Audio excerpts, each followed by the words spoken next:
All right, all right. Well, hopefully you guys enjoy today's live market update. And for those of you that are joining on a rerun, thank you for watching. This is going to discuss the market statistics for April of 2022 in Fort Collins, Colorado. And for those of you joining live, I appreciate you. I've got a little bit of a frog still in my voice, been battling a cold for the last 10 days or so. So trying to keep up the energy, but definitely feel free to reach out, ask questions, leave comments. And if there's anything specifically you want to know that I discuss, let me know and I will try to address it directly. But my name is Patrick Sukup with Sukup Real Estate Services, and I'm a licensed broker here in Fort Collins, Colorado. I've got a Living in Fort Collins page that you guys are watching that talks to you about everything Fort Collins, living, eating, sleeping, playing, and then some real estate as well. And as much as we like making these real estate videos, we also like working with buyers, sellers, and investors for all their real estate needs. So definitely feel free to reach out, text, email, or call. But without delaying any further, let's jump into today's video, April 2022, May market update for Fort Collins real estate. We will jump into just some hard statistics. The median sales price in Fort Collins for a single family detached house was $620,000 in April of 2022 versus $525,000 in April of 2021, which represents about an 18% increase. Now, this will counter a data point that I will discuss, or actually a news article that I will discuss later on today. And the way that this video is going to kind of play out is we're going to talk about statistics, hard, subjective facts, what the market's doing in different areas, renting, interest rates, inflation, then discuss about what type of articles are coming out to discuss this Fort Collins market specifically, and then what that means for you. So stick around throughout the different sections and we'll talk to you about each individually. Home sales for Fort Collins was pretty much flat in April, 123 versus 124. Not that much activity. Now, new listings were actually down about 13.7%, or roughly about 14%, from 280 new listings in 2021 to 240 new listings in 2022. But inventory actually increased a little from 0.7 months this year, from 0.6 months a year ago. So what that tells me is actually buyer demand is softening a little bit based off of some of the things that we're seeing between prices and interest rates that are increasing. So definitely something to take note of and to watch.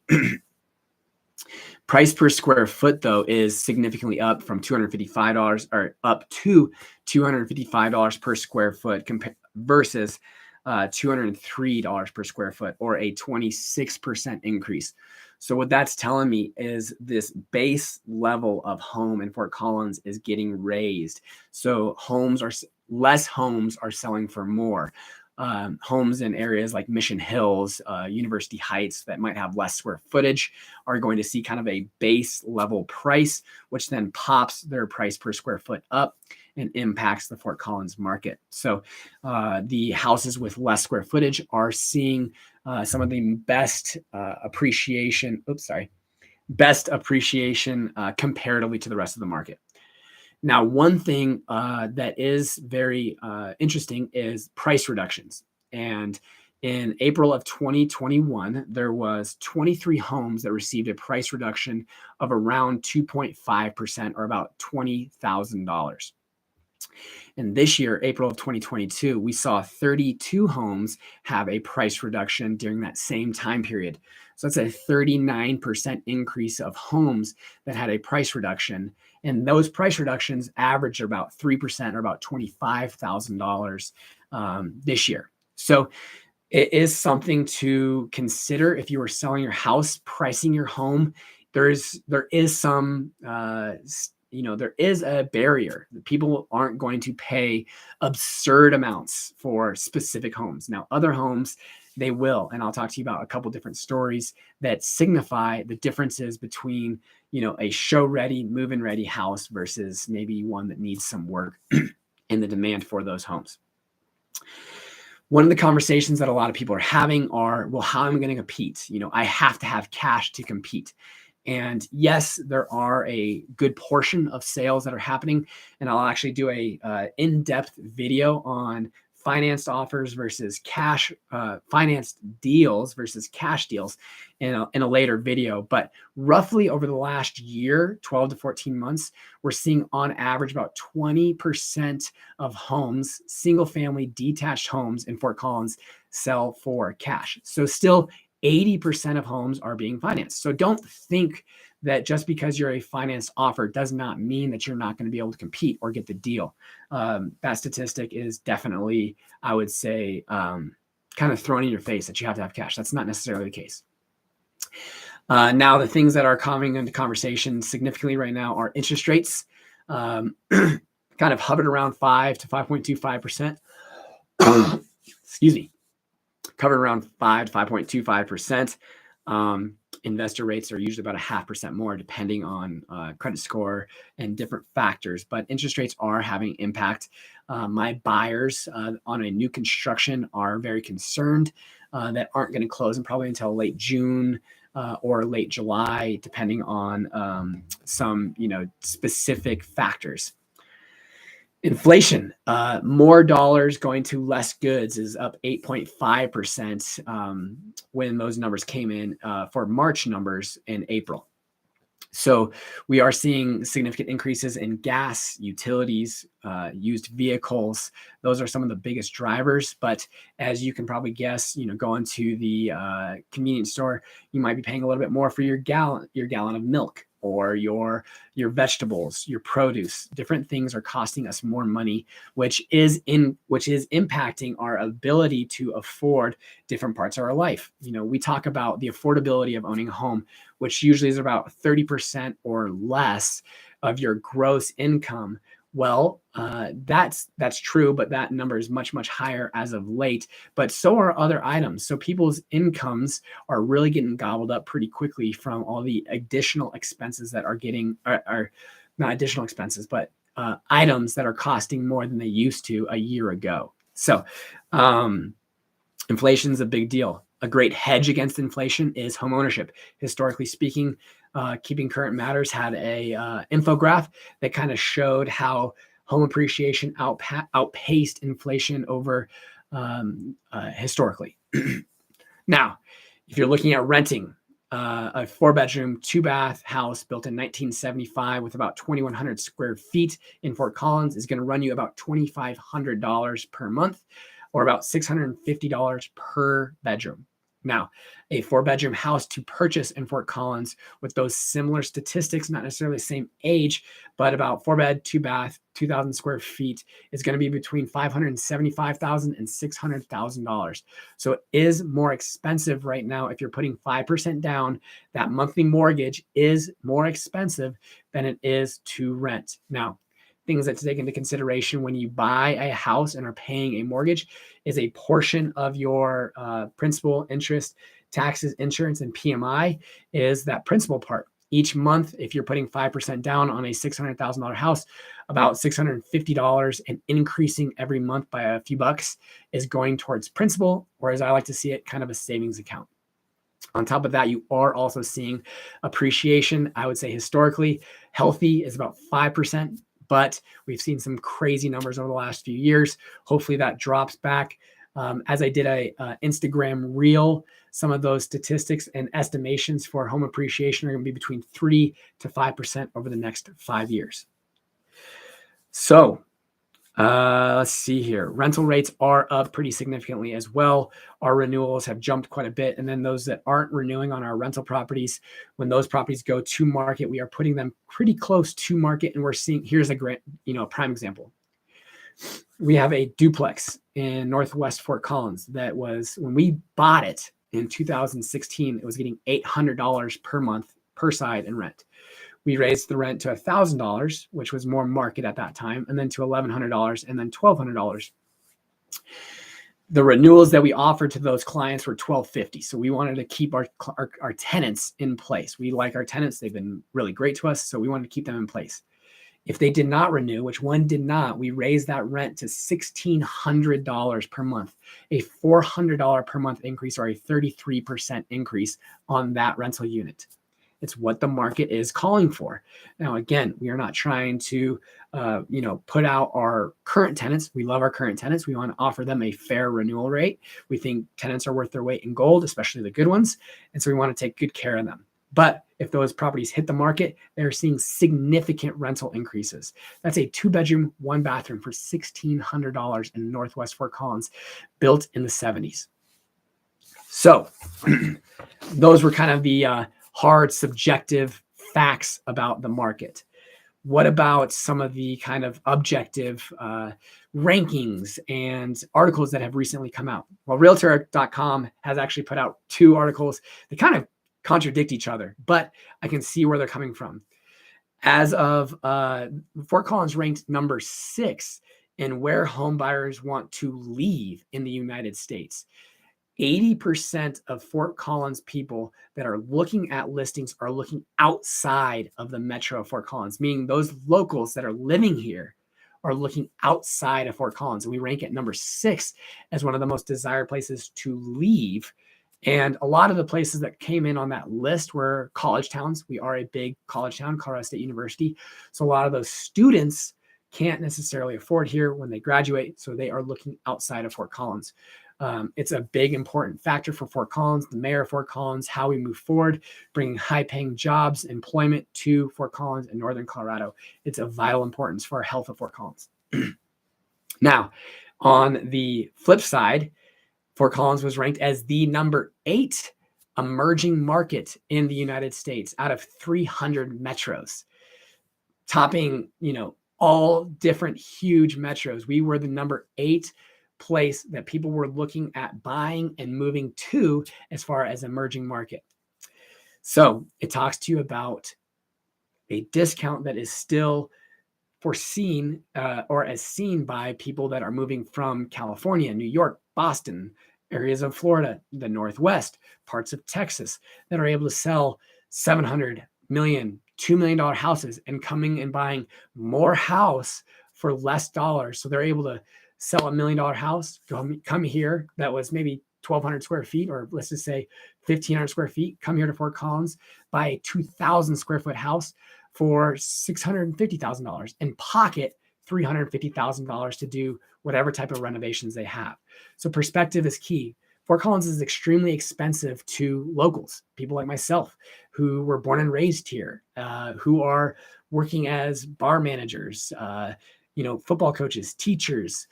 It is expensive to local Fort Collins people, but it is extremely affordable still to people coming in that are bringing jobs from, let's just say, Yelp, LinkedIn, Google, Twitter, that are able to have a lifestyle design choice while still maintaining those significant salaries from afar. So number 6 area as far as locals looking at areas outside of Fort Collins, but number 8 emerging city in the United States. And then money.com ranked us as one of the fastest appreciating markets, number 7. And this is where I was talking earlier in the video. They had us at about 28.4% appreciation annually, whereas, and that might take into consideration different areas. It looked like it was taking into consideration of all of Larimer County, whereas I was just looking at single family detached homes in Fort Collins, Colorado proper, which was about 18% appreciation year over year, April 2022 versus April 2021 median sales price. Other top appreciating areas were Punta Gorda, Florida with 34.4%, Ocala, Florida, 33.8%, and Ogden, Utah, 30.8%. Now,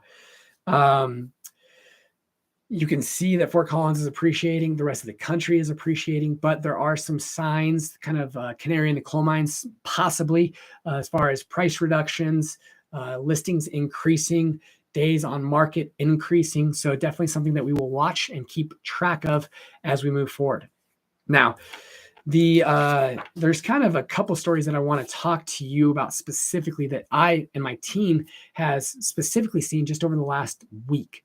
We had a house that was listed for $920,000 that we offered 1.06 million cash, all a very, very clean contract, quick deadlines.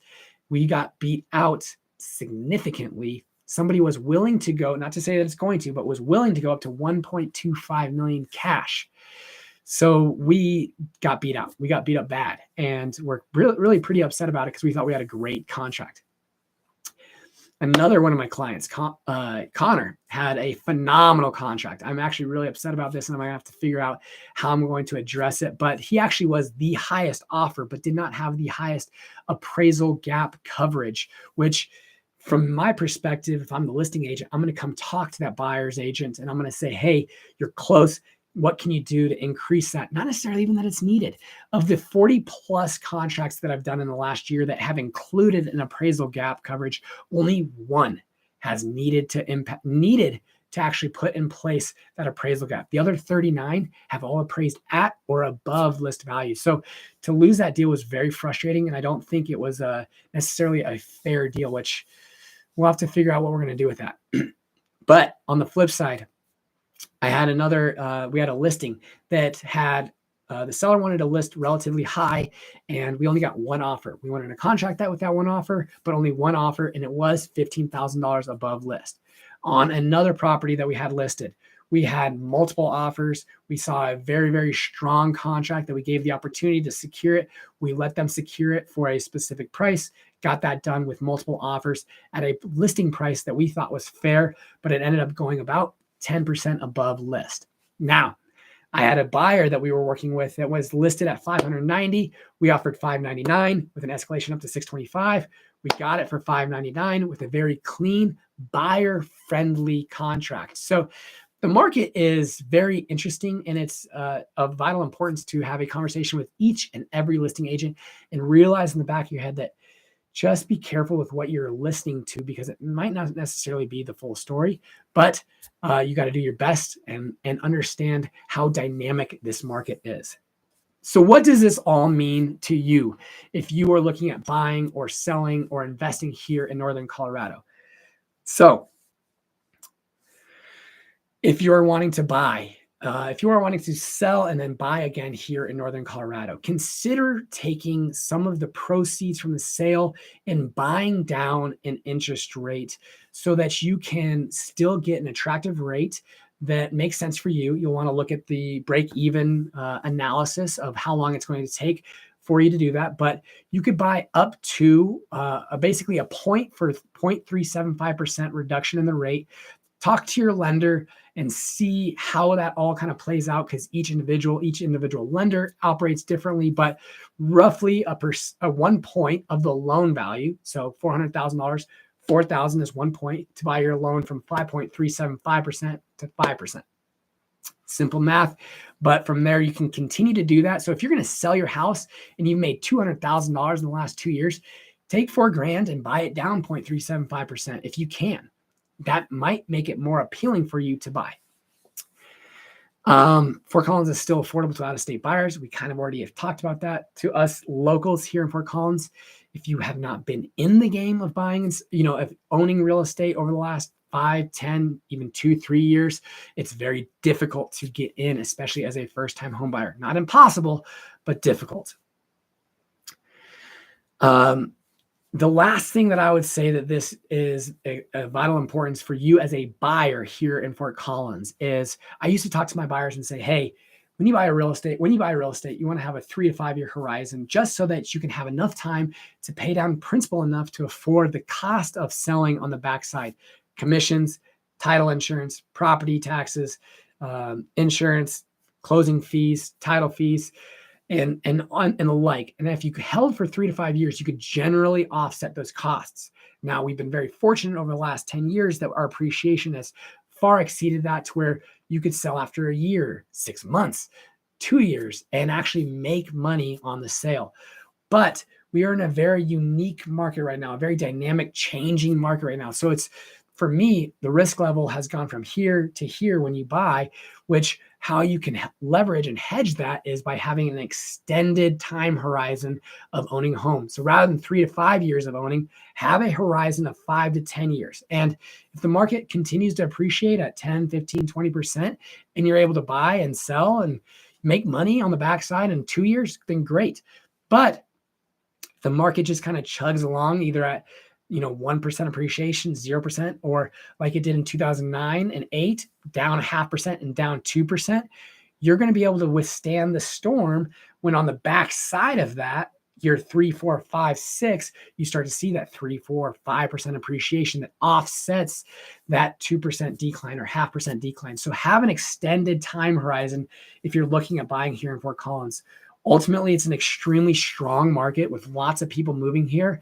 And of the people that have lived here for many, many years, our homeowners have a significant amount of equity in their home and are able to kind of parlay that from one home sale to a next and stay here in Fort Collins.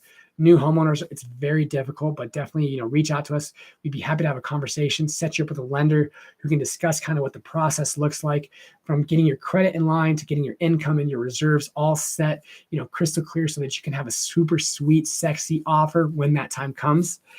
But that's really it that I got today. Here it's getting tight. Hi from Texas. Yeah, I mean, we were actually just talking about Texas today. I had two agents or my two assistants were talking about how sexy it would be to move to Texas and, get more property, more land. Well, definitely they have to take into consideration property taxes in Texas. Whereas, they might be about 2 to 3% in Texas, but you get a whole lot more property for a lot less dollars, but your annual costs increase. And we were just talking, and that's not to bang on Texas. That's just to suggest that every area, Fort Collins is more expensive than Texas, but might have a little bit less property taxes. So your expenses need to be all taken into consideration, from property taxes to insurance, to the price of the property, to sales tax, to income tax, and really see if that picture makes sense for you as a home buyer. I don't see any other questions or comments at this time. Again, sorry for my voice. I've been fighting the dang cold for the last 10 days or so and been very annoying, but I appreciate you guys watching. And again, if you have any questions, definitely feel free to comment. And oh, interesting. Yeah, flood insurance rates. Yeah, I mean, that's something that, we don't fortunately have to take into consideration here in Northern Colorado, but, in different areas, they are flood insurance is quite expensive from what I understand. I don't have firsthand experience with it, but yeah, I mean, that's where this channel hopefully helps people that are moving here to Fort Collins. They can kind of get to know the ins and outs about our specific location. Again, property taxes between 0.5% to 1% if you're in a metro district. Insurance rates are pretty affordable. Home values definitely increasing. What it looks like driving and different things, but these channels for all these different locations are hopefully helping people understand the nuances of things they might not have known, like moving to Fort Bend if you have flood insurance that you're going to have to purchase. So appreciate you chiming in. So, all right, guys, until next time, I appreciate you guys watching. Take care. Have a great day. See ya.